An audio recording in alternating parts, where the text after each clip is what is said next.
Guys, এটা হলো 2050 সালের ঘটনা, যেখানে কিনা সবাই বড় বড় গাড়ি ব্যবহার করত, কিন্তু এই গাড়ি নিয়ে একটি প্রবলেম ছিল। বলিস কি? এই গাড়ি চলাচল করার জন্য যেমন জায়গা বেশি লাগতো, তেমন তেল, গ্যাস এবং টাকাও বেশি লাগতো। খরচের চিন্তা ভাবনা করে সুমিত নামে এক বিজ্ঞানী ছিল, সে একটি গাড়ি আবিষ্কার করে। এই হচ্ছে সেই কাঙ্ক্ষিত গাড়ি, আর এই গাড়ির নাম হচ্ছে লাকি স্টিক। গাইস, আমি তো ভাবছিলাম গাড়িটি কত হাই কোয়ালিটি হবে, এ তো দেখছি বুড়া মাইশের লাঠির মতন দেখতে।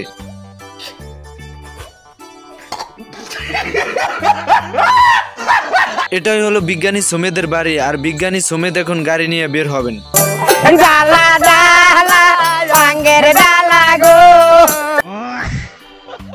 মানে কি বলবো, এই লাঠিওয়ালা গাড়িরও গ্যারেজ আছে।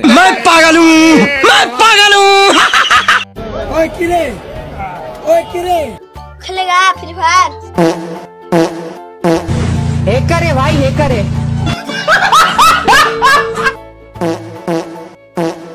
মানে গাইস, এটা গাড়ি চালানোর শব্দ, আর এই গাড়িটির আওয়াজই এরকম। আপনি কি ভাবছেন এটা পাদের আওয়াজ?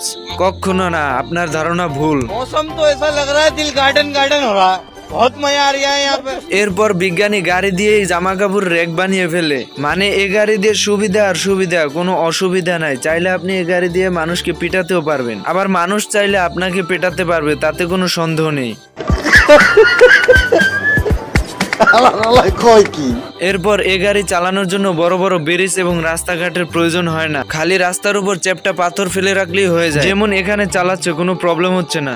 এবার গাড়ি পার্কিং করার ব্যবস্থা দেখুন। আগে একটা গাড়ি রাখতে যতটুকু জায়গা যেত, এখন 50টা গাড়ি রাখতে কোনো সমস্যা হচ্ছে না। ये सब क्या देखना पड़ रहा है?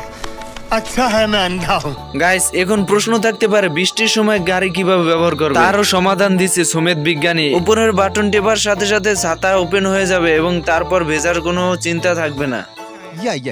এ গাড়ি এতই স্পিড যে পুলিশের সামনে দিয়ে চালিয়ে গেলেও পুলিশে ধরতে পারবে না। শাহিন নটির ফুলকে ধরে ফেল। এরপর এই গাড়ির জনপ্রিয়তা এভাবে পেয়ে যায় এবং এটি একটি জনপ্রিয় গাড়ি হয়ে ওঠে। ছোট বড় সবাই এই গাড়িটি ব্যবহার করে। আর বন্ধুরা, ভিডিওটি ভালো লাগলে অবশ্যই লাইক এবং সাবস্ক্রাইব করে দিবেন। ইউটিউব থেকে দেখলে, টিকটক এবং ফেসবুক থেকে দেখলে অবশ্যই লাইক এবং ফলো করে দিবেন। আর হ্যাঁ, ভিডিওটি কেমন হয়েছে অবশ্যই কমেন্ট বক্সে বলে যাবেন, কারণ আপনাদের ভালোবাসাই আমাকে ভিডিও বানাতে উৎসাহিত করে।